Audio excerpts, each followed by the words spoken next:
Running Light Ministry podcast is brought to you by listeners like you. You can support these podcasts by making a gift to the ministries at runninglight.org. Hey everybody, welcome to the Better Pleasure podcast. My name's Beau. I'm Peter. And we are going to do a podcast on a wonderful article by the feminist current, and it's titled, "Why Isn't Anyone Talking About the Influence of Porn on the Trans Trend?" Very cool. What a cool topic. And it's got a cool picture of Fen-Dom feminization hypnosis. Ooh, interesting. So these podcasts are podcasts that we talk about the Bible and sex and sexuality and sensuality. And we love talking about current events. It seems to be one of our main topics nowadays. Yeah. It's kind of what's going on in the world. And we've been, obviously talking about pornography for a long time, but, pornography has a lot of different changes in it, rights and lefts and all different ways. And it's kind of an interesting title. Why isn't anybody talking about the influence of porn on the trans trend? I guess this person wants to get the idea that there's something that's going on in today's pornography that's, creating the incredible uptick in people, young people, old people, in this idea of, hey, I'm a girl or I'm a boy, and we've done some really cool podcast, kind of Matrix-like podcast on, is your body really you, or is it just your brain and how you perceive yourself? I thought that was really good, and how it plays a part in trans ideology. Yeah, and you can tell when you read an article like this. And we'll dive into the specifics in a second here, but you're dealing with people that I believe they haven't fully really thought out what they think about the body-brain dichotomy. And to this woman's credit, she is seeing, okay, is it possible that a lot of people are identifying as trans, they're identifying as the opposite gender in which they were born into? Is it possible that there's a social contagion element, right? Is it possible that there are other factors that are leading someone to make this decision?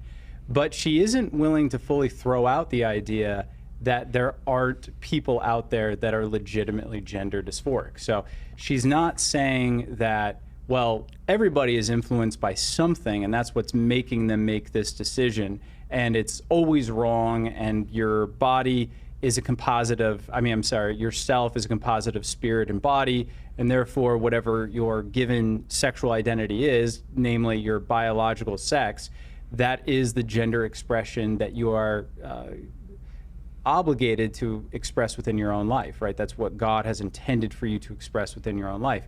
That's more difficult for some people, for sure, but it doesn't change the fact that that is what you are obligated to do. This woman has kind of thrown out the concept of God, and so she's not willing to say that. She's not willing to say that your biology determines the way you're supposed to express your gender. But she is willing to go so far as to say maybe there are factors that are influencing some people into thinking that there's something that they are not. And many people in the gender ideology nowadays aren't even willing to say that. Yeah. They would say, well, no, you have a fixed gender identity. You just need to figure out what that is. And there isn't anything that could actually influence that identity. Yeah. It's fixed. It can't be changed or altered. You just need to figure it out. Yeah, and really she says she wants to call attention to the phenomenon. And that's a good word, because I think what everybody is seeing nowadays is a phenomenon, right? A very huge uptick in this kind of trans ideology. And people, saying, hey, I'm this, I'm that. And, in history, when you have like time, all of history that we can look back on in the writings of history, and you don't see anything like this. You don't see something like this. on large scales. And then all of a sudden you have these crazy upticks like this where, the graph, the chart just goes right up, just boom, a sharp uptick. Then obviously there is something that's going on. And so people have used this term phenomenon. Right. And it does come from this weird idea that our culture has. This is the unique thing about our culture. I think some people believe that the entire transgender move is unique among mankind, and that's not true. People have been messing with gender since gender was created by God. We see some interesting gender bending type stuff in the Bible, namely in 1 Corinthians. Gender bending. Yeah. Some people even think Genesis 6 is a gender bending that's going on. Exactly. And God has certain provisions about gender bending even in the book of Deuteronomy. So obviously it was pervasive. Obviously people were thinking about it. The idea of goddesses that were hermaphroditic, meaning that they carried both sets of genitalia. Yeah. This concept was definitely present within mankind. Yeah. The unique thing about our culture is this idea that you have a fixed gender identity. Where does it come from? Well, they're a little bit amorphous on where it comes from, but basically they believe in the concept of a soul. You have some sort of a soul, you have some sort of an inner being, and that inner being is fixed, and you need to figure out how to express it. This is what existentialism has taught our culture. Now, because of that, instead of someone looking, and when you read the article, there's some parts that me and Beau kind of laughed at because she's a little behind the 8 ball on some of the culture for sure. She, even though this is a feminist woman, she talks in some of the parts of this article like a conservative, like an older conservative kind of Christian individual, which I thought was a little funny. But essentially what, again, is unique about this moment is that instead of seeing it as we've seen it throughout the past as a fetish, right? Just like some people are into that. Some people get sexually aroused at seeing themselves as a different gender. This is what was happening in the Temple of Corinth. The Temple of Aphrodite that was in Corinth, and that's why Paul has to write to address it, is that people were aroused by the idea of women dressing up like men and men dressing up like women. And that's why he had to forbid that kind of cross-dressing within the church itself. But the idea that there's a fetish here, that people would get aroused by something that's innately what we understand to be wrong, that's old news, right? It's very, very old for sure. The idea in our culture, though, is no, it's not a fetish, it's an identity. That's the weird thing. Mm-hmm. So she talks about a phenomenon of pornography-induced dysphoria that simultaneously promotes extreme sexual objectification and the degradation of womanhood. So this is, from a feminist point of view, right. Anti-porn feminist point of view. Right. And hence the idea of objectification and degradation of womanhood. And it says this is a brief overview of the prevalence of sissification content available publicly without age restrictions across social media platforms. Okay, so let's get into this a little bit. It says, in recent years, trans pornography has soared in popularity. According to Pornhub's metadata, both trans and transgender porn searches have more than quadrupled in the 3 years between 2014 and 17. And by 2018, trans was ranked the 5th highest search term of the year. So during the same period, a subset of transgender pornography emerged and increased in popularity and prevalence. Sissy Hypno. That's what it is. A shortening of sissification hypnosis is a term of pornography targeted at men that can be found online in 3 main forms: pornographic videos, audio files, and captioned images. The pornography typically involves men wearing lingerie and engaged in, quote, forced feminization, eroticizing the illusion of being made to, quote, become women through dress, makeup, and sexual submissiveness, and the fetishizing of the humiliation this brings. Through Sissy Hypno as a term seems to have only gained popularity recently, increasing significantly since 2016 according to Google search data. There are already several websites dedicated to the genre, including a couple of the ones that they name. I don't need to name them. So in May, Duke University Transgender Studies Quarterly published an academic article titled quote, Sissy Remix, Trans Porno Remix in Constructing the Trans Subject by Aster Gilbert, a PhD student in the Women, Gender, and Sexuality Studies at the University of Kansas. A male who identifies as a woman, Aster's student profile describes his dissertation as centered on, quote, online pornography fan communities, especially fans who create their own pornography through remixing and re-editing available material found online, unquote, and states he has presented research on trans and micro-pornography, quote, or quote, micro-pornography, quote, end quote, at the National Women's Studies Association. It says, in this article, Aster defines sissification and feminization as, quote, forms of gender play in which the subject takes on the dress of the opposite gender, and explains that sissy is also claimed by trans women as an identity. Aster then goes on to describe how sissy hypno videos, especially those made by men who identify as trans, instruct men to transform into women through the pornography industry term, quote, girl is often used instead. Mantras are repeated, often a variation of you are the girl, commanding the viewer to imagine themselves as female. Yeah, so there's a lot of interesting things in there. Too many to get into. Yeah, too many to get into in this particular podcast, but one of the things I want to point out, and you see how convoluted this gender ideology becomes, but one of the things you see is this mixing between what they call transgenderism and this other thing that they never name, but they hint at what it is. So the term is actually autogynephilia, and it's a type of fetish in which you get aroused by imagining yourself as the opposite gender, right? Now, when I use that fancy term, you might be like, what the heck? Where is this coming from? But this is the exact premise that allows for drag queens, right? The idea of drag queen burlesque shows are men who get aroused, right? There's an arousal in dressing up in the apparel of a female and people perceiving them as a female. That's the idea there. But this is very different because, again, from the gender ideology, a trans woman is not a man who gets turned on and people perceiving him as a woman. It's a man who actually thinks he's a woman, right? Man who actually believes himself to be a woman. Now, another interesting facet about this that I found really interesting is Leah Thomas, who is one of the most well-known transgender people in the world right now.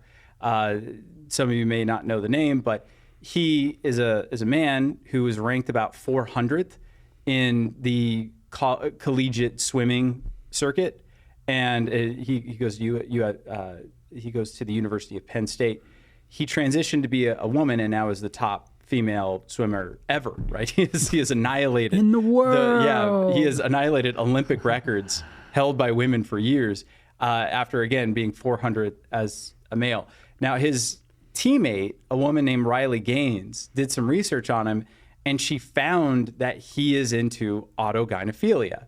So he's not actually transgender. He's not actually believing he's a woman.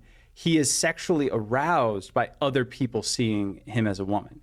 And beyond that, there's other really sick things that she found on his Facebook page, like he had his testicles removed and actually saved them in a jar, right? Really weird and perverse stuff. Yeah. Things that, as a society, like I said, we've always known about stuff like this, but they were always like on Hollywood and Vine, they're on these interesting streets that everyone knows about, but nobody goes down. But they're these subcultures that have existed for years and years and years. But what's freaking people out is that these really dark subcultures are now in the light, right? And people are seeing them, and it's disturbing them, maybe rightly so. Yeah. And it's funny, you read Romans 1, and sometimes, people would always think like, just, the judgment that's talked about, that's due them, it says in Romans 1, where a man engages in sexual activity with a man or a woman with a woman, what we would call homosexuality, we kind of look at that and we go like, man, that's hardcore. But nowadays, you know, you read some of this stuff and you kind of go, whoa, man, this is like really, really out there. I know. Me and Beau say all the time, man, we miss the days of just regular porn. You know? Yeah, I know where it, this can get really, really interesting. Now, this, you know, like Peter's saying, this isn't something very new in the sense that men dressing up as women, and finding arousal in that, and finding that them being abused in this acting, if you will, is something that they like. Right. I mean, this is something that has been going on for a long time in human beings. You know, maybe today, and this is something maybe I can bring up and we can maybe do another podcast on as we go through this article some more, but this is a really small, and me and Peter were talking about this. This is a, you know, real small niche here. I mean, this isn't, I mean, yeah, trans has grown as far as people looking and searching and curiosity and everything like that. And now you have free media that you can really look up all kinds of stuff. And certainly, you know, curiosity is there, you know, especially in younger people, I would imagine, where they just go up online and start looking up stuff, you know, but this, I mean, what we're talking about, where a man sees himself as a woman, dresses up as a woman, finds arousal as a woman, wants to be abused as a woman, and objectified as a woman, and get some kind of sexual satisfaction from that. It's probably not what a lot of 13-year-olds and 20-year-olds are running into on the internet. Right. I would imagine they're not like so big on this. Right. You know, we all have known of people, the fetish community has grown amazingly over the last, I would say, 50 years. Right. And I mean, when people, I remember when, what was it, Shades of Grey? Yeah, 50 Shades 50 of Grey. Shades of Grey came out, you know, people were still like, whoa, that's so hardcore. Right. You know, but even now, just what, 5 years later? Yeah. You know, you go, what? That seems soft. Yeah. And that seems kind of mellow. Yeah, I was listening to Jordan Peterson. He was talking about the normalization of things. Yeah. And he says, once you get into fields, what you realize is that there is outskirts, there's outliers of a field. But he's like, but you got to realize there's outliers of outliers. That's right. And he's like, so when you normalize the outlier, he's like, you don't know what's on the other side. What's on the other side of that thing. Yeah, man. if you push the envelope gets pushed. And it's always further out there. Yeah. You know, there's always that club that's doing that interesting thing. And then there's a back room in the club. Then there's a back room with a club, right? And that's what maybe this is going on, you know, this kind of stuff that's very, very niche-y, you know? But there is a very important point that this person's making, and that is that the influence of pornography certainly has a part to play in what's going on today. Yeah. You know, we've been experimenting with free pornography for kids for at least the last 20 years, maybe 15, 20 years, something like that. And, you know, you ever wondered what happens when kids have free pornography? Yeah. And now we start seeing stuff. And the interesting thing is, though transgender porn is not very, I would say, at the forefront of the Pornhub.com websites, there is a genre of pornography that is super popular on those sites, which is what's called hentai porn, or cartoon porn, Japanese perverted pornography, that is very, very popular. Right. And you think of how many kids watch anime. Right. That's super popular. And even within anime, there's a interesting gender twist. Yeah. Within, don't you see it? Yeah. And so when you watch just traditional anime, you can see a very feminizing or a very masculizing, or what would be the word? Masculizing, I guess. Or like when if you watch anime, especially newer anime, you see a lot of the male characters look very effeminate. You know, they have longer hair. They they flip their hair. They have like painted nails. They dress in an effeminate way. It's really kind of a fascinating thing. If you watch like older anime, it's more into like kung fu, and the men are very masculine and burly, and the women are very effeminate. And then in more modern anime as well, you do see more, I guess you call it like dominatrix type female characters within the anime. So anime has always just been this really, I think especially as Americans, we really are enamored by it. And this is what, again, a lot of people don't understand, is that when people become fixated on pornography, they may not be deriving sexual pleasure from it, but they may be viewing it as a spectacle. And so it's like, and I don't think most people understand that, but it's like people going to the freak show at the circus. Yeah, people think that, everybody that's on Pornhub or something is just getting off on porn. Right. But that's not necessarily the case. Right. When you have a free media source, it becomes a source of entertainment. Right. Right? And, when violent movies started coming out, I mean, it was like people freaked out. Right. What's going to happen to people's minds? What's going to happen to, these kind of things? And it's the same thing with pornography. What's going to happen when you have all this free pornography? Right. Is everybody going to be running around naked, in the community, or, how? But it becomes normalized, and it becomes very blasé. Right. And people start utilizing the material for more than just one means. Right. Where when things are very obscure, then when you see it, it sometimes becomes very arousing. Right. But when things are very much out in the open all the time, then it becomes blasé. Right. And then you might use it for other purposes and reasons. And I think one of the main dangers that she rightly points out in this article is, if I'm a young teenager and I'm exploring gender identity, right? I was just speaking to someone today, and they were told that there's over 76 genders. So imagine someone drops that. It's grown a little bit, right? I think it started at like 30, and now they went up to 50. Now it's at 76. It's like the age of the earth. I know.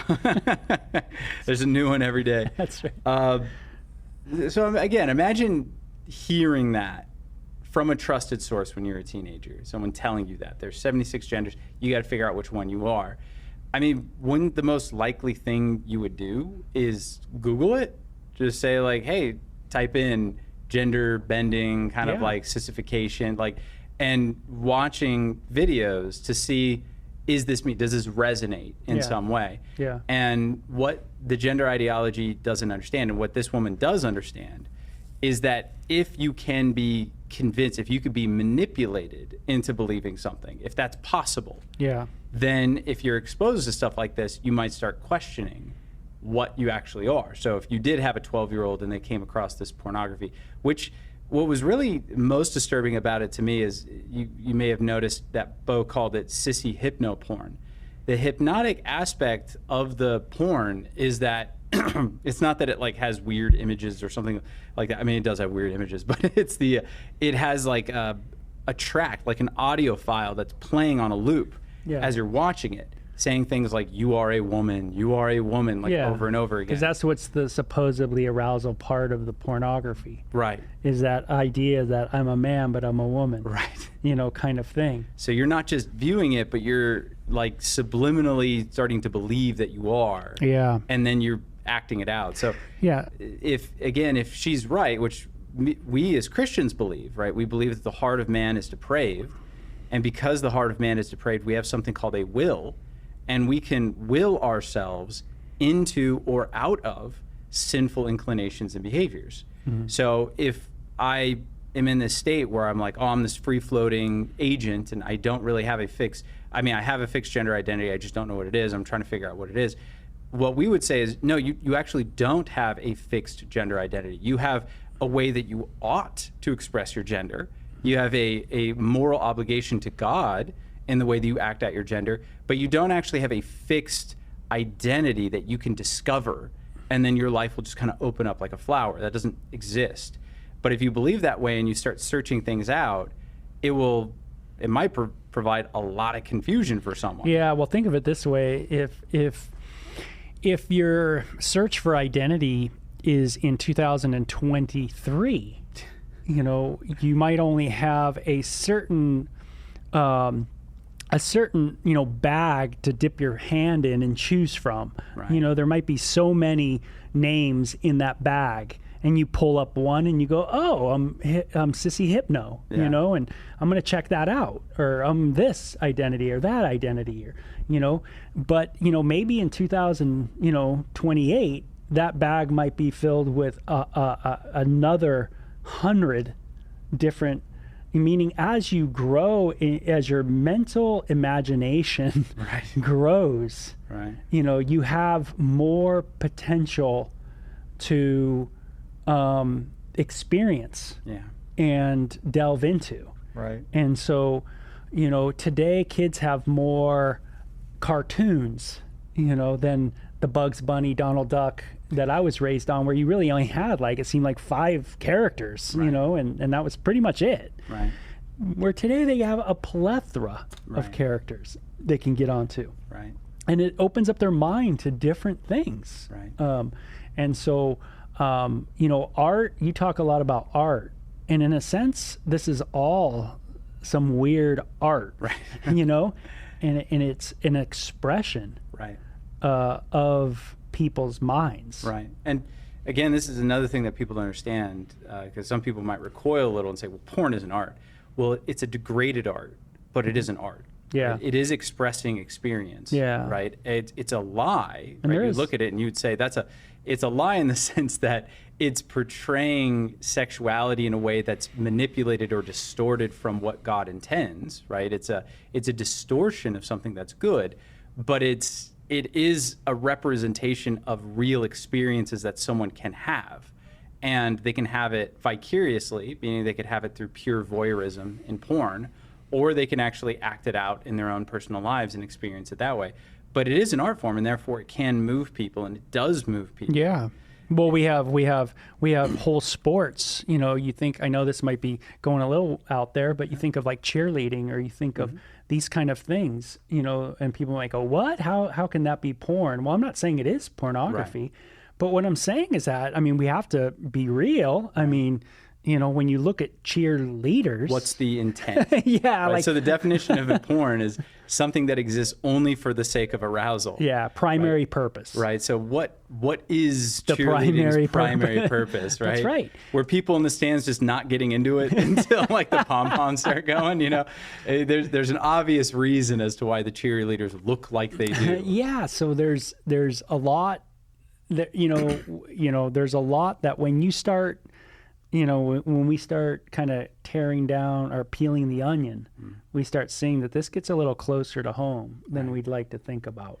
And I think what hentai represents, and why you're so right to bring it up, is you have sexual expression that's untethered to reality. So it's pure imagination. Yeah, and you have what's called futari, right? Which is a genre of cartoon, anime kind of porn. Not even anime. Futari can be really anything. It's basically like a woman with a male genitalia. Right. And but that's something that is very out there. Right. It's very much a part of that cartoonish pornography that's available to many people and has been for free for a long time. And I would imagine that a lot of young people that are in the hentai world, anime world, there's a crossover where some of them see that. And these images aren't non-beautiful images. The people look very feminine and pretty and things like that. They just have male genitalia. Right. And So I imagine that would create some very interesting education patterns within the brain of a young person. But we're going to stop there for today. We'll continue this podcast and do a part 2. Yeah. And we'll go from there. But interesting, huh? So pornography and the transgender world. So we'll finish the article next time. You guys take care. Check out runninglight.org to begin our 2 video series, Take Flight and Love or Lust. You can also send us questions on Twitter at Running Light or on our runninglight.org podcast page. Like us on Facebook at Running Light Ministries. Psalm 36:8. They are abundantly satisfied with the fullness of your house, and you give them drink from the river of your pleasures.